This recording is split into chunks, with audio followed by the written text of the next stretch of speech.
Taisnleņķa trīsstūra vienādības pazīmes ir kritēriji, kas palīdz noteikt, ka divi taisnleņķa trīsstūri ir vienādi, tas nozīmē, tiem ir vienādi visi atbilstošie elementi. Tā kā abos trīsstūros viens leņķis ir 90 grādi plats, pietiek salīdzināt vēl divus elementus, lai noteiktu to vienādību. Šī pieeja atvieglo uzdevumus un ļauj ātri atrisināt dažādus ģeometriskus aprēķinus. Apskatīsim taisnleņķa trīsstūru vienādības pazīmes.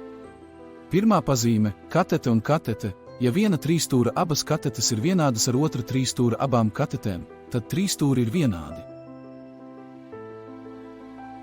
Otrā pazīme – katete un šaurais leņķis. Ja viena trīsstūra katete un viens no šaurajiem leņķiem ir vienādi ar otra trīsstūra atbilstošo kateti un šauro leņķi, tad trīsstūri ir vienādi.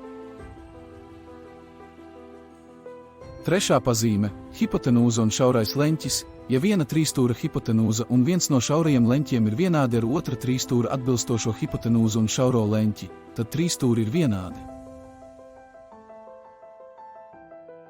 Ceturtā pazīme – katete un hipotenūza. Ja viena trīsstūra katete un hipotenūza ir vienādas ar otra trīsstūra atbilstošo kateti un hipotenūzu, tad trīsstūri ir vienādi. Šīs pazīmes ļauj efektīvi noteikt taisnleņķa trīsstūru vienādību, salīdzinot tikai divus elementus papildus taisnajam leņķim.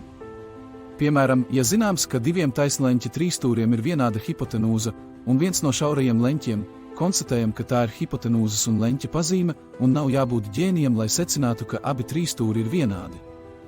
Gluži tāpat rīkojamies arī gadījumos, kad redzam sakritību ar pārējām trim trīsstūru vienādības pazīmēm.